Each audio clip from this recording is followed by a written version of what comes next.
Good morning friends. நம்ம ரொம்ப நாளாக வீடியோ போடலை.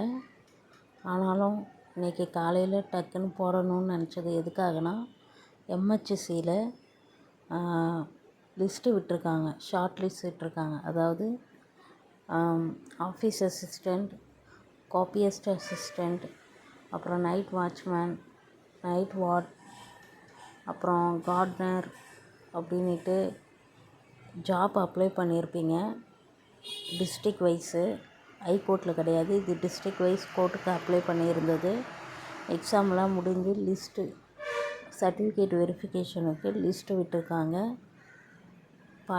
கொஞ்சம் பேருக்கு எஸ்எம்எஸ் போயிருக்கு, கொஞ்சம் பேருக்கு எஸ்எம்எஸ் போகலை. ஆனால் லிஸ்ட்டில் பேர் இருந்தால் அவங்க மிஸ் பண்ணிடக்கூடாதுன்றதுக்காக நான் போட்டிருக்கேன். யார் யார் பேர் இருக்கோ அவங்க டவுன்லோட் பண்ணிக்கோங்க. கால் லெட்ரு டவுன்லோட் பண்ணிவிட்டு அதுக்கேற்ற மாதிரி நீங்கள் அந்த டேட்டுக்கு சர்டிஃபிகேட் வெரிஃபிகேஷனுக்கு போங்க. உள்ளே அந்த லிஸ்ட்டு கிளிக் பண்ணிங்கன்னா லிஸ்ட்டு வரும்.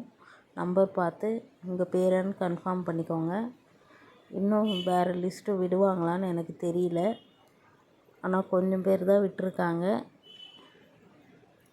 இன்னும் ஒரு லிஸ்ட்டு வரக்கூட வாய்ப்பு இருக்குதுன்னு நினைக்கிறேன், எதிர்பார்க்கலாம். இப்போதைக்கு இதை பாருங்கள். பேர் வந்திருக்கிறவங்க ஆல் தி பெஸ்ட். பேர் வரலன்னா ரொம்ப இது பண்ணிக்காதீங்க, வருத்தப்படாதீங்க. இன்னொரு லிஸ்ட்டு வருதான்னு பார்க்கலாம். அப்படி இல்லைன்னா இன்னும் எக்ஸாம்ஸ் நிறைய இருக்குது, அதை அட்டன் பண்ணி கூட எக்ஸாம்ஸ் எழுதிக்கலாம். எம்ஹெச் இல்லைன்னா வேறு எதுவுமே இல்லைலாம் கிடையாது. எவ்வளோ எக்ஸாம்ஸ் வந்துக்கிட்டே தான் இருக்குது. ட்ரை பண்ணிக்கிட்டே இருந்தால் என்றைக்குனா வெற்றி நிச்சயம். அதுக்காக தான் சொல்கிறேன். All the best. சாய் நல்லதே நடக்கும்.